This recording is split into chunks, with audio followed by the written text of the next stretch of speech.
강철선 목사의 내 영혼이 은총 입어. 네, 여러분 안녕하세요. 화창한 가을 날씨가 계속되고 있습니다. 좋은 날씨와 함께 자연을 마음껏 만끽하시기 바랍니다. 여러분, 인간에게서 나오는 세 가지 귀한 액체가 있죠. 그것은 바로 피와 땀과 눈물입니다. 여러분, 이 피와 땀은 동물도 흘리지만 눈물은 오직 인간만이 흘립니다. 여러분, 눈물이 가지고 있는 의미가 무엇일까요? 물론 우리가 기쁨의 눈물을 흘리기도 하지만, 그러나 눈물은 보통 슬픔과 고통을 상징합니다. 성경을 보게 되면 눈물 흘린 장면들이 많이 등장하는데, 이 아들과 함께 사라에게 쫓겨나서 광야에서 방성되고 가는 하갈의 눈물이 있습니다. 사무엘의 어머니 한나는 아들을 낳지 못해서 미친 사람처럼 울기도 했습니다.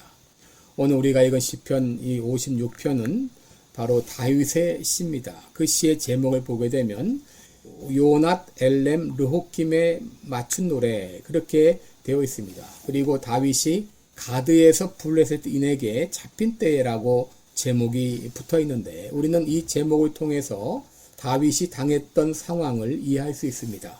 요낫 엘렘 르호킴이라고 하는 말은 멀리 떨어져 있는 비둘기, 외로운 비둘기, 이런 뜻입니다. 바로 그것이 다윗의 당시 형편을 잘 말해주고 있는 것이죠. 그는 블레셋 사람들에게 사로잡혀서 언제 죽을지 모르는 죽을 날을 기다리고 있는 그런 신세입니다. 여러분, 이렇게 이 고통이 계속될 때 우리 마음 가운데 찾아오는 것이 있습니다. 그것이 바로 회의라고 하는 것이죠. 의심이라고 하는 것이죠.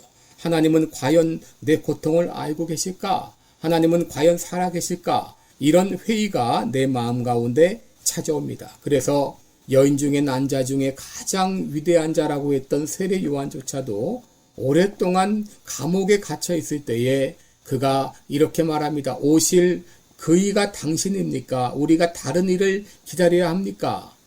그렇게 예수님을 바라보면서 메시아인지 아닌지 회의가 찾아왔던 것이죠. 여러분, 다윗은 지금 블레셋 사람에게 사로잡혀서 죽을 날만 기다리고 있는 이런 신세입니다. 그런데 다윗은 이런 상황에서도 낙심하지 않고 오히려 기뻐하며 찬송했다고 말합니다. 시편 56편 4절에 보면 내가 하나님을 의지하고 그 말씀을 찬송하올지라. 내가 하나님을 의지하였은즉 두려워 아니하리니 혈육 있는 사람이 내게 어찌하리까. 이렇게 담대히 하나님을 찬송했습니다. 그렇다면 다윗이 이런 극심한 고통 가운데서도 이렇게 확신과 담대할 수 있는 이유가 무엇이었을까? 그것은 바로 그가 믿었던 하나님이 어떤 분이신가를 제대로 알았기 때문입니다.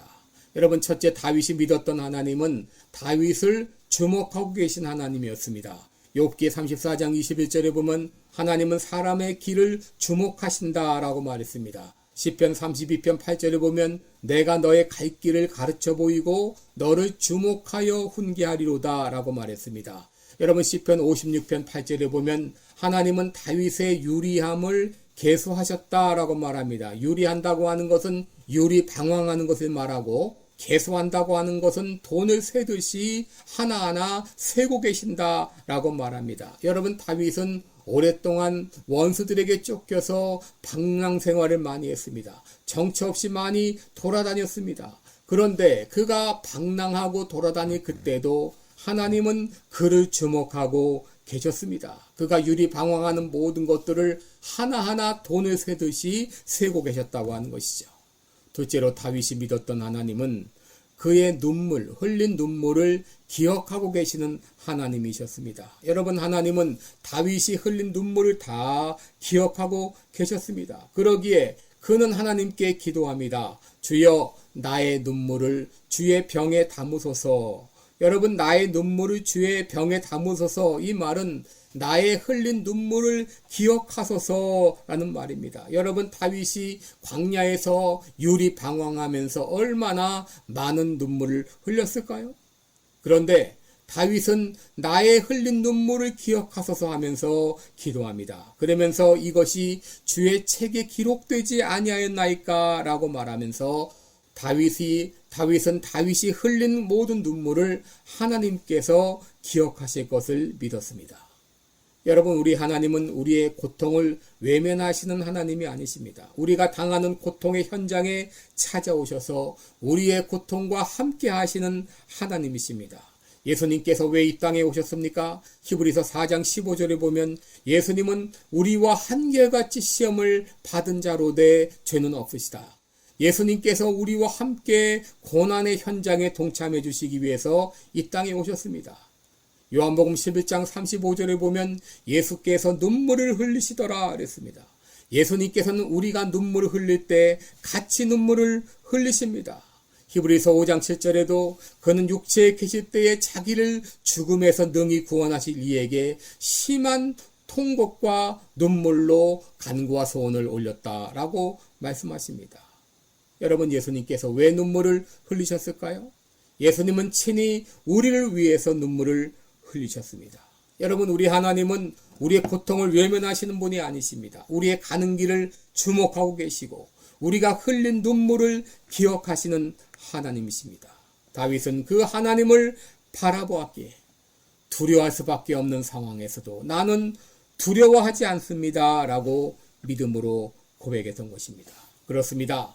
우리 하나님, 우리를 사랑하십니다. 우리의 가는 길을 주목하십니다. 우리가 흘린 눈물을 기억하고 계십니다. 그러므로 그 무엇도 우리를 향하신 하나님의 사랑에서 끊을 수 없는 것이죠. 우리가 주님을 믿고 주님을 의지하며 나아갑니다. 그렇게 외칠 때에 그 어떤 것도 우리를 건드리지 못합니다. 오늘도 하나님을 의지하면서 담대히 믿음으로 나아가는 여러분 되시기를 축원합니다. 지금까지 시카고 빌라델비아 교회를 섬기시는 방철선 목사의 내용온이 은총이버였습니다.